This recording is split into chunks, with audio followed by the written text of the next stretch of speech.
Assalamualaikum warahmatullahi wabarakatuh. Apa kabar anak-anak soleh-soleha? Ibu guru harap semoga semuanya dalam keadaan sehat walafiat. Hari ini ibu guru akan kembali bercerita tentang kisah Abu Bakar dengan tema Khalifah terpilih.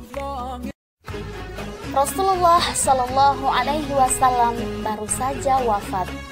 Di Saqifah Bani Sa'idah, tempat berkumpul para sahabat, terjadi perselisihan.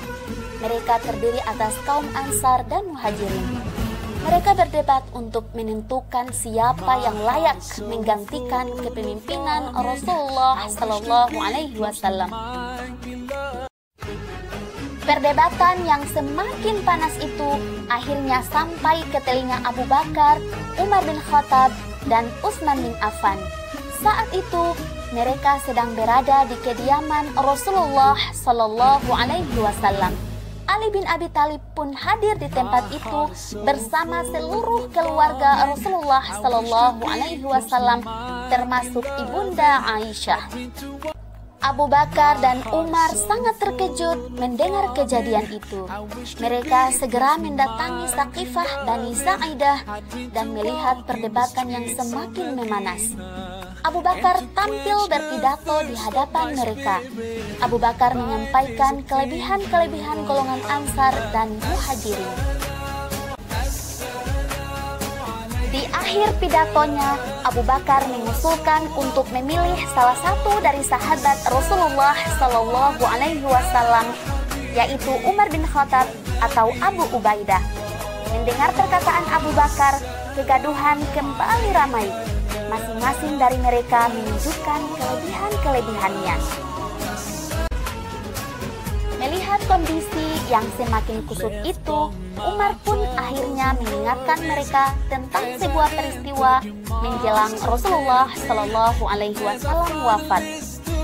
Bukankah kalian ingat bahwa Rasulullah telah memerintahkan Abu Bakar untuk menjadi imam salat? Maka siapa di antara kalian yang ingin mendahului Abu Bakar?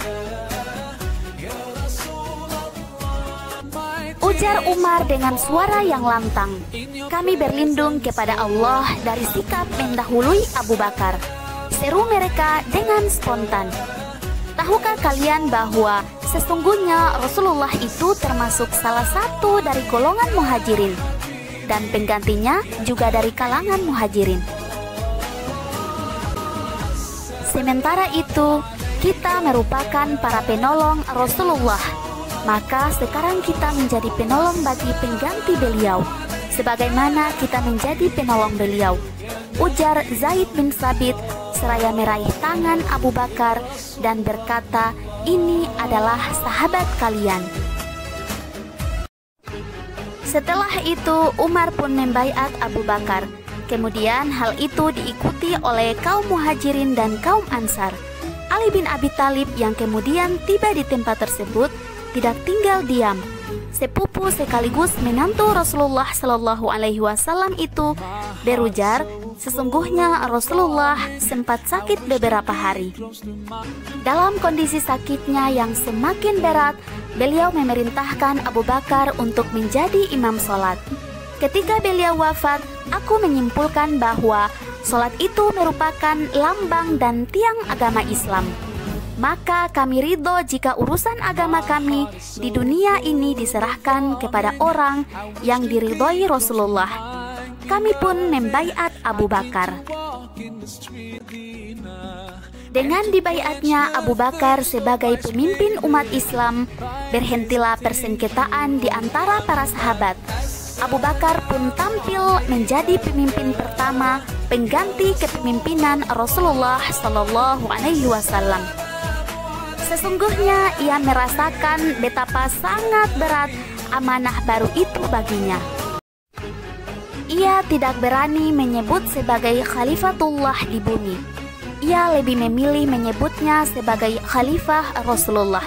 Maknanya penerus perjuangan Rasulullah Shallallahu Alaihi Wasallam. Selama mengemban jabatan barunya itu, Abu Bakar justru selalu merasa khawatir dan takut.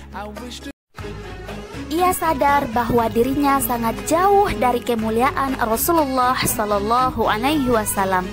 Namun, Abu Bakar tetap harus mengemban kekhalifaannya.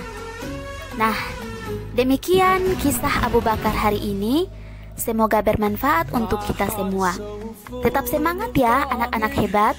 Wassalamualaikum warahmatullahi wabarakatuh.